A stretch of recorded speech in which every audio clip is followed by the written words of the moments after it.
नमस्ते दर्शकों, जन्मुख NG live से सरोज सिन्हा। आज हम बात कर रहे हैं चैत्र नवरात्र के बारे में, जो शक्ति और साधना का विशेष समय होता है। यह पर्व हिंदू पंचांग के अनुसार चैत्र मास के शुक्ल पक्ष की प्रतिपदा से नवमी तक मनाया जाता है। नवरात्र के 9 दिनों में देवी दुर्गा के 9 रूपों की आराधना की जाती है, जिसमें सकारात्मक ऊर्जा, आध्यात्मिक शुद्धि और आत्मबल की प्राप्ति होती है। इस विशेष अवसर पर हम आपके साथ चर्चा करेंगे नवरात्र के धार्मिक, सांस्कृतिक और आध्यात्मिक महत्व पर, साथ ही व्रत उपवास के नियमों पर। हम यह भी जानने की कोशिश करेंगे कि यह पर्व हमारे जीवन में कैसे सकारात्मक बदलाव ला सकता है। तो आइए, आज हमारे साथ इस बारे में विस्तार से जानकारी देने के लिए मौजूद हैं केचू की ज्योतिषाचार्य विनय पांडे जी। इस बार नवरात्र कितने दिनों का है? देखिए, इस बार का जो नवरात्र है वो 8 दिनों का है, अर्थात चैत्र शुक्ल प्रतिपदा से आरंभ होकर के नवमी तक की तिथियां तो 9 हैं, लेकिन 8 दिनों में ही इन तिथियों का भोग हो रहा है। अर्थात अगर हम तारीख की बात करें तो 30 मार्च 2025 से आरंभ करके 6 अप्रैल 2025 तक 8 दिनों में नवरात्र की पूर्ति हो जा रही है, जिसमें पंचमी तिथि का क्षय है, तो चतुर्थी और पंचमी का दर्शन एक ही दिन होगा। और 6 तारीख को रामनवमी है, तो रामनवमी का व्रत उस दिन होगा।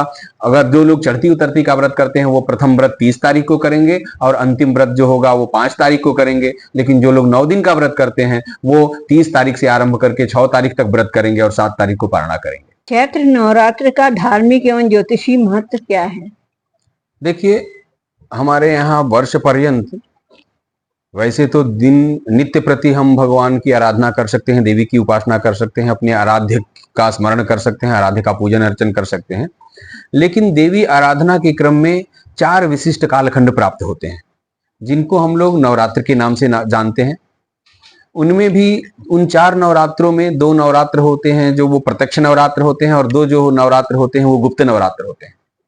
उन प्रत्यक्ष नवरात्रों में एक शारदीय नवरात्र जो आश्विन शुक्ल पक्ष प्रतिपदा से आरंभ होता है, और एक वासंतिक नवरात्र जिसको वर्षारंभकालिक नवरात्र भी कहते हैं, वासंत नवरात्र भी कहते हैं, जिसका आरंभ चैत्र शुक्ल प्रतिपदा से होता है। तो ये देवी के आराधना के क्रम में यह विशिष्ट कालखंड है। क्योंकि यह जो 4 नवरात्र के कालखंड हैं उसमें भी जो ये 2 प्रत्यक्ष नवरात्र के कालखंड हैं उनमें से यह विशिष्टतम कालखंड भगवती के आराधना का परम काल होता है। क्योंकि अन्य दिनों की अपेक्षा भगवती पारंबा की आराधना इस कालखंड में करने से अनंत गुणित फल की प्राप्ति होती है। देवी सद्यः यथा बहुत कम समयों में ही प्रसन्न होकर के सुख, शांति, समृद्धि का आशीर्वाद प्रदान करती हैं। अगर हम नैष्ठिक रूप में इस व्रत का अनुचरण करें, भगवती की अर्चना करें, भगवती का पूजन करें, तो हमें फल प्राप्त होता है। चैत्र नवरात्र और शारदीय नवरात्र में क्या ज्योतिषीय अंतर है? देखिए, ज्योतिषी चैत्र और शारदीय नवरात्र की जैसे हमने बात की आपसे, एक को वासंतिक नवरात्र के नाम से जानते हैं, दूसरे को शारदीय नवरात्र के नाम से जानते हैं। ये चैत्र शुक्ल प्रतिपदा से आरंभ होने वाला जो नवरात्र है यह वसंत ऋतु में आरंभ होता है, वसंत ऋतु में होता है, इसलिए इसको वासंतिक नवरात्र कहते हैं। और जो आश्विन शुक्ल पक्ष की प्रतिपदा से आरंभ होता है वो शारदीय नवरात्र होता है, क्योंकि वो शरद ऋतु में होता है। तो ज्योतिष की दृष्टि से वह आश्विन मास में पड़ने वाला नवरात्र है और यह चैत्र मास में पड़ने वाला नवरात्र है। तो ज्योतिषीय गणना की दृष्टि से यह दोनों जो है विभिन्न चांद्र मासों के अंतर से प्राप्त होते हैं। अर्थात एक जो होता है वो चैत्र चांद्र मास में प्राप्त होता है, तो दूसरा जो है वो आश्विन चांद्र मास में प्राप्त होता है। तो ज्योतिषीय काल गणना की दृष्टि से दोनों में काफी भेद है, दोनों विभिन्न कालखंड हैं जो विभिन्न स्थितियों को सूचित करते हैं। इस वर्ष चैत्र नवरात्र की ग्रह स्थितियां कैसी हैं और इसका क्या प्रभाव होगा? देखिए, चैत्र नवरात्र जो है, कोई भी नवरात्र, जैसा कि हमने पहले भी आपसे चर्चा की कि भगवती की आराधना का परम काल होता है। इसमें ग्रह नक्षत्रों से कोई लेना देना नहीं है। कोई भी ग्रह नक्षत्र हो, किसी राशि वालों के लिए, किसी राशि के हो, उनकी हमें चिंता नहीं करनी है। शुद्ध और सात्विक मन से भगवती की आराधना करनी है। और यह जो कालखंड है चैत्र नवरात्र का, वो भगवती की आराधना का कालखंड है। इसमें ग्रह नक्षत्र जो भी हो, ग्रह जिन भी राशियों में विराजमान हो, उनसे इनके आराधना पे कोई असर नहीं पड़ता है। राशियों के विचार का क्रम दूसरा है, इसलिए हम लोगों को शुद्ध और सात्विक मन से देवी की आराधना करनी चाहिए। क्या विशेष राशि को कोई खास उपाय करने चाहिए?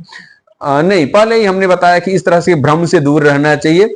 सभी लोगों को भगवती की आराधना का एक जो सामान्य, एक जो हमारे यहाँ जो विधियां बताई गई हैं, मानसोपचार से लेकर के राजसोपचार तक की, जिसमें सबसे संक्षिप्त विधि होती है मानसोपचार, उसके बाद से पंचोपचार, फिर षोडशोपचार, फिर राजसोपचार। तो अपने सामर्थ्य के अनुसार भगवती की आराधना करनी चाहिए। चाहे जिस राशि वाले के लोग हों, सभी को एक ही वैदिक पूजा पद्धति का आश्रय लेना चाहिए। तांत्रिक या वाम मार्ग के पूजा पद्धति का आश्रय सामान्य गृहस्थ जन को नहीं लेना चाहिए। सबको सात्विक वैदिक पूजन पद्धति का आश्रय लेते हुए जो नियम बताए गए हैं भगवती के आराधना के पूजन के, मानसोपचार, पंचोपचार, षोडशोपचार और राजसोपचार, उन विधियों से भगवती का पूजन करना चाहिए।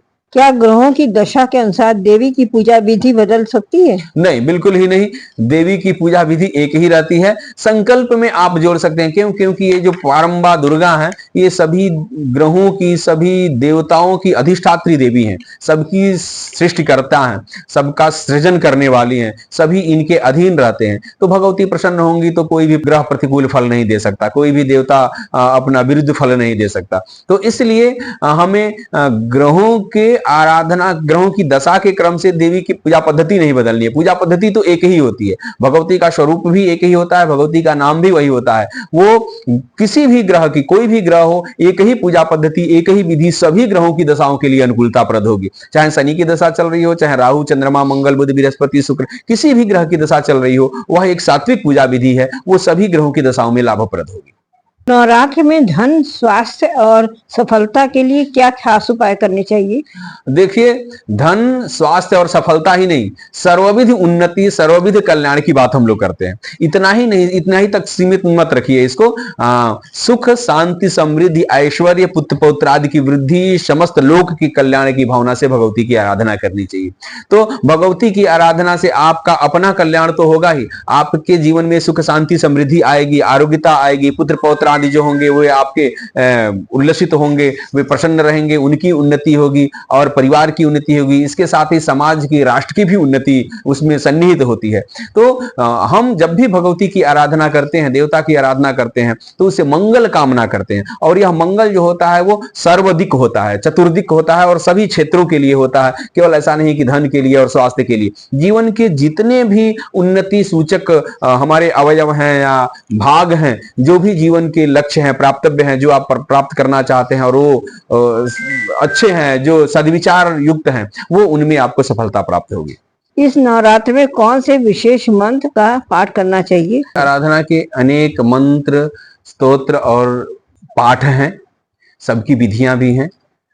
हमारे लिए जो सुगम हो, जिसका पाठ हम कर सकते हैं, जो हमारे लिए सरल हो, उनका पाठ करना चाहिए। जैसे सबसे पहले तो देवी पुराण का, देवी भागवत का पाठ करना चाहिए जो लोग सामर्थ्यवान हैं। जो नहीं कर सकते हैं वो दुर्गा सप्तशती का पाठ करें। जो दुर्गा सप्तशती का पूर्ण पाठ नहीं कर सकते हैं वो श्री सूक्त का पाठ करें, उसमें कवच की अर्गला का पाठ करें, रात्रि सूक्त का पाठ करें या तंत्रोक्त देवी सूक्त का पाठ करें, कनकधारा स्तोत्र का पाठ करें या फिर ललिता पंचरत्नम का पाठ करें। कुछ भी नहीं हो पाता है तो ओम ऐं ह्रीं क्लीं चामुंडाई विच्चे रूपी ये जो बीज मंत्र है, नवार्ण मंत्र है भगवती का, उसी का जप करें। तो कोई भी मंत्र, जप, स्तोत्र लेकर के आप समर्पित भाव से, शुद्ध मन से, सात्विक मन से भगवती की अगर आराधना करेंगे, भगवती के प्रति समर्पित करेंगे, तो भगवती आपसे प्रसन्न होगी। वो अपेक्षा नहीं रखती कि आप देवी भागवत का पाठ कर रहे हैं कि दुर्गा सप्तशती का पाठ कर रहे हैं। ये अपने सामर्थ्य और अपनी क्षमता के ऊपर निर्भर करता है। तो निश्चित ही हमें अपनी सामर्थ्य, अपनी क्षमता के अनुसार और अपनी सुलभता के अनुसार, जिसका हम शुद्ध उच्चारण कर सके,